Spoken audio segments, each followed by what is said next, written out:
देखिए हम सीखने वाले हैं बोर्ड मास का नियम, BODMAS। ठीक है, इसकी मीनिंग याद आपको होनी चाहिए। तो बोर्ड मास के नियम में आप कभी भी नहीं अटकोगे। देखिए समझिए, बी का मतलब होता है ब्रैकेट, ओ का मतलब होता है ऑफ, ऑफ का मतलब होता है का, और का जहाँ पर भी आ जाए वहाँ पर गुणा करना होता है। फिर आता है हमारे पास में डी, डी का मतलब होता है भाग करना।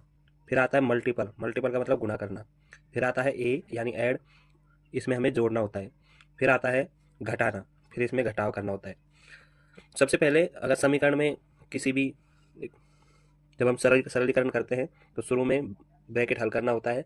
फिर ऑफ, ऑफ दिया रहता है, ऑफ की जगह का भी लिखा हो सकता है, उसमें हमें गुणा करना रहता है। अब तुम कंफ्यूज मत हो, यहाँ पर भी गुणा है और यहाँ पर भी गुणा है। सबसे पहले ये वाला गुणा करना है का वाला, फिर इसके बाद में भाग करना है, फिर भाग करने के तुरंत बाद गुणा करना है, और गुणा के बाद में जोड़ना है, और जोड़ने के बाद में घटाना है।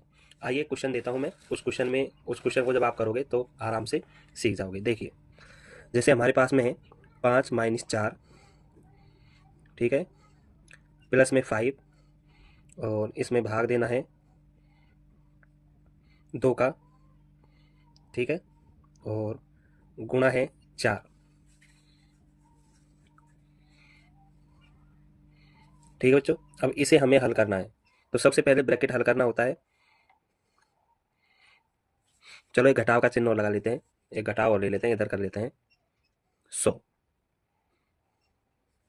तो सबसे पहले ब्रैकेट हल करना होता है, 5 में से 4 गया तो 1 बचेगा। 100 - 1 प्लस 5/2 और गुणा 4। अब हमारे पास में ये बचता है। अब ऊपर देखिए हमने ब्रैकेट हल कर दिया, ऑफ इसमें कहीं पर भी दिया नहीं है, तो ऑफ हल करने की ज़रूरत नहीं है। फिर ऑफ के बाद में भाग हल करना है। भाग में क्या दे रखा है, 5/2।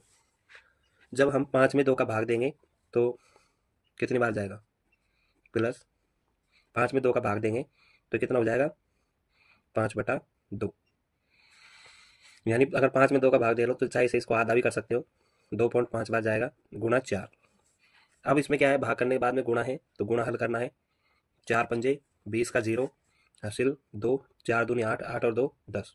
या पॉइंट का लगेगी एक संख्या के बाद यहाँ पॉइंट लग जाएगी, प्लस में 1 - 100। अब प्लस प्लस वाली संख्याओं को जोड़ना है। अब यहाँ पर देखो कुछ भी नहीं दे रखा, तो इसका मतलब यहाँ पर प्लस है। 10 और 100 कितना हो जाएगा, 110 माइनस 1। तो आंसर कितना आ जाएगा, 110 में से माइनस का 1 गया तो 9, 109 हमारा आंसर हो जाएगा। इस तरीके से इस नियम का प्रयोग करके हमें हल करना है। कभी भी हमारे ऐसे क्वेश्चन गलत नहीं होंगे। इस तरीके से हल करना है, सबसे पहले ब्रैकेट, फिर ऑफ, फिर डिवाइड, फिर मल्टीपल, फिर ऐड, फिर घटाव। ठीक बच्चों।